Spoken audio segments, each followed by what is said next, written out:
त्यांचे पोलीस होते त्यावेळेला त्यांनी या प्रकरणाची चौकशी का नाही केली?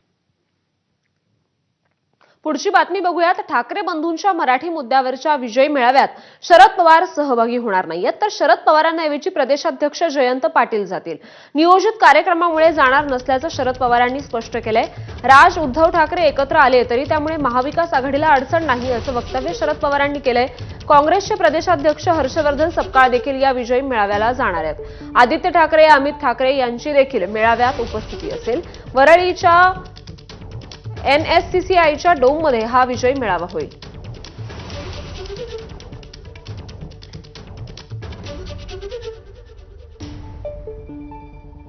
मला आमच्या पक्षाचे अध्यक्ष जयंत पाटील हे काल मला भेटले होते आणि ते म्हणले होते की या सगळ्या कामात आम्ही सहभागी होणार आहोत।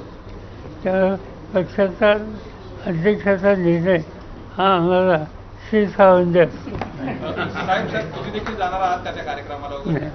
माझे कार्यक्रम दुसरीकडे आहे। हिंदी सक्तीच्या मुद्द्यावर एकत्र आलेल्या ठाकरे बंधूंच्या युतीसाठी अनेक जण आग्रही आहेत। अशातच अनेक राजकीय पक्षांनी ठाकरे बंधूंच्या विजयी मेळाव्याला पाठिंबा दर्शवलाय। ठाकरेंच्या एकत्र येण्यावर काँग्रेसनं भले नाराजी व्यक्त केली असली तरी शरद पवारांच्या राष्ट्रवादीने मात्र विजयी मेळाव्याला पाठिंबा दर्शवलाय।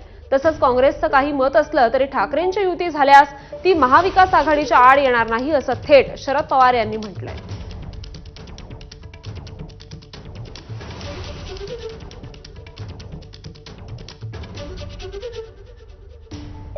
तारखेला दोन्ही ठाकरे बंधू पुन्हा एकत्र येत आहेत मराठीच्या सगळ्या अजेंड्यासाठी, तर आपला पक्ष त्यात सहभागी होणार आहे नाही, आपली काय भूमिका आहे? माझी नाही, मला आमच्या पक्षाचे अध्यक्ष जयंत पाटील हे काल मला भेटले होते आणि ते म्हणले होते की या सगळ्या कामात आम्ही सहभागी होणार आहोत।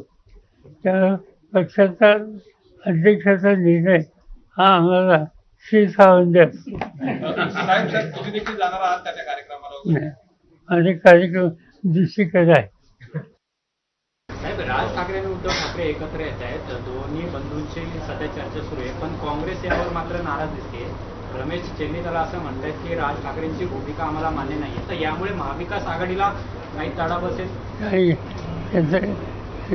कुणाचं काही मत असलं तर ते आमच्या आघाडीत खुलं आलेलं, आमचं काम चालू आहे।